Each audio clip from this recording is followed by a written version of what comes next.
Hello Patriot fans, and welcome into another edition of Patriot Softball Weekly. We're here inside the spacious new locker room here at the Griffin Athletic Complex. And my guest today, as always, is head coach Stacey Vallee. Coach, thanks for being here. Thank you.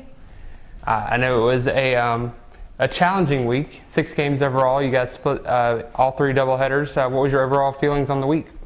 Well, obviously we'd like to go 6-0. I think just the fact that we got the 3 obviously is better than going 0-6. But the fact that the girls definitely fought well throughout all 6 games, I think that speaks well of the girls and what we have to lie in the future. A trend I noticed was all 3 wins this week were in the second game to the doubleheader after dropping the first one. What does that really say about your team's resiliency to be able to come back after experiencing a loss? Yeah, I think they did really well. I mean, there's a couple games obviously that were, they're all a little bit different, but speaking of like the Wingate game in particular, I know, I think it was about the 6th inning or so, we're getting thrown out at home. So, yeah, we're really, pushing hard even, in the games that we're losing all the way until the end. And so I think that's something that bodes well for the girls. Well, you guys were in every game that you played this week. Let's go ahead and break down the games. We're going to start, I know this is a while, it's been a week ago now against the Newberry games, so let's go ahead. In the first game of that, you guys were in it to the very end, had a lead in the top of the 7th. Unfortunately, a few throwing errors, you lost the lead, had a chance to come back and tie the game back up to push it to extras, thrown out of the plate to end the game. Second game though, you guys came back. Katie Carnes with a nice outing for her, set you guys up for the win, and you were able to pull out a split with a tough regional rival. Yeah, again, to know that we lost, not on the errors, but they definitely didn't help. We were winning and we kind of, gave it away a little bit there at the end. Yeah, that definitely does hurt a little bit. But then again, like we were talking about with the second game, Katie did a great job pitching, and they came through behind her, offensively, which is great. So yeah, getting thrown out at home sucks always, but I think that, pushing forward in those games was awesome for the girls. Shelby Matthews had a nice doubleheader, had a lot of hits. Talk about her performance in those games and then, overall this season. She was on fire, and her stats maybe don't show all of what she did because she hit 3 or 4 line drives to right field that were just rips, and obviously they were caught. She was hitting them right at people, but she's done a great job for us. So again, her stats kind of went down a little bit because of that fact, but she's just been on fire for us.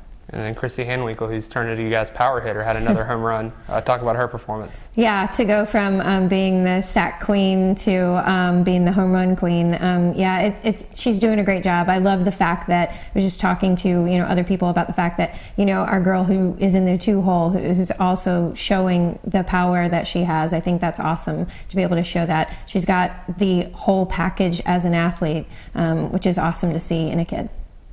And let's go ahead and move to Saturday, homecoming. It was a beautiful day out there, which is a kind of a rarity from this season as it started out. But you guys played Mars Hill, and unfortunately another split. Went into extra innings in the first game. Ended up losing by a couple runs, but then was able to squeak out a nail biter, 1-0 in the second game on Chrissy Hanwinkle's. Once again, came up big again, had the walk-off hit. Yes. Talk about that game.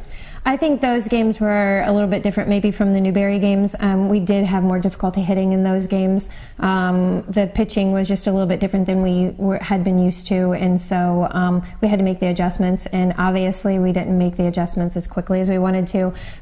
It took us about 2 games to be able to, till the end, to be able to get it, but yeah, again, Van did a great job of coming through with that hit to right center field to drive in a run for us. Brianna Barzola did a great job of getting on base so that we could drive her in. Yeah, it's good to see some of your freshmen stepping up. Bree got in there and made an impact. Danielle Myers has been in there hitting as well. And it's good to see them kind of maturing in front of our eyes and really starting to contribute. Yeah, it is great. They're all getting chances here and there, and it's great to be able to see them capitalize on those chances. And Bree is a great example of that. She hadn't been playing a whole lot. She got in there to play. She made a couple mistakes here and there, but then she's definitely stayed confident and at the plate, which has been great. As a coach, is it more exciting for you to try to coach these grind out 1-0 pitching duels? You really kind of put it more in your control. One call could really send the game into a win or a loss. How do you feel about those games like that? Yeah, they're definitely more exciting. I feel like we definitely have given our fans their money's worth. But yeah, I'm okay with winning 8-0 in the 5th inning. Those are okay. I definitely would like to be able to see us produce a little bit more runs behind our pitchers. I think our pitchers have been doing a great job of keeping the score low on the opposite end. So I think just producing more runs would be a little bit great for our team. And then let's move to Sunday, a couple of days ago now. Your toughest challenge of the weekend is a game against number 24 ranked Wingate, another tough region opponent. Game moved from a rain date from earlier in the year. And once again, came out the first game, couldn't get the W. It was a close game once again, 1-run game, but then came out in the second game, and it was Ashley Burney, the big 3-run homer. You guys were down 2-0 late in the game, came up to the plate, smashed the ball right over center field wall, and you guys held on for the win. Yeah, that was great. And yet again, in the first game, we got thrown out at home. It was something that we really had to do. We had to just push the run across, force the defense to do their job. Center field did a good job. She threw the ball home. Catcher caught the ball, made the tag. Sometimes you just have to push those things and try and force them to execute. And they unfortunately did for us in that situation. But again, we're pushing. And then the girls did. They came back. They put the runners on. We had 2 walks, back-to-back walks. They did a great job being patient at the plate, and then Burney came up with a big hit, which is awesome for her. We've really been waiting for her to do that, and she's done the job. I know she can do it, so hopefully that gives her some confidence into the rest of the season. Yeah, it was great to see because I've been watching her this year, and I've been saying, man, if she could just get a hold of a ball, it's going to be gone. And I know some of the pitchers have done their homework. They've pitched around her some. She's drawn a lot of walks, which I think is her product of her being such a prolific hitter, and it was great to see her finally connect on one. Yeah, I think it was great too. What I was going to say is the awesome thing about it, she's the opposite of Van in the fact that everybody knows she's a power hitter, but she's also been able to do the job when we needed her to lay down a sacrifice bunt here or there. So she can do it all as well. Her and Michael Hawkins was able to catch up with a very happy Ashley Burney after the game on Sunday after the big 3-run homer, and here's what she had to say following her performance. All right, Ashley. Big 3-run homer in the second game to give the Patriots a 3-2 win. What was your mindset going up to the plate there? I believe there was 2 outs and 2 runners on. Well, my mindset was just hit the ball solid no matter what. Just try to get a run in because I've been struggling. So I just went with the ball for once, like Coach's been telling me this whole season, and it worked. How exciting is it to hit a 3-run homer like that? You've been down 2-0, better part of the game, and get the hit that puts you ahead. It was awesome. I love those hits that, you're behind and then your hit kind of saves the game. I mean, there's no I in team, but I kind of put it over the top for us. What's your mindset now going forward? You've got to take a non-conference game coming up this week, but you're going on the road. Oh, same as always. Try to get the win, get ahead early, be a team player. Coach, it's kind of an unusual week. This week you only have 2 games tomorrow at Mount Olive, another tough region opponent. You're off this weekend, which I know is a welcome sight after playing 6 games last week. But let's go ahead and turn our attention to tomorrow. What's it going to take to get a couple victories up there in Mount Olive? I think we're going to have to keep playing the way we've been playing. Obviously, hopefully squeak out the first one. We're ready for a sweep. Mount Olive has done a great job. They've split some really good games as well. They've been playing some tougher opponents at the beginning of the year.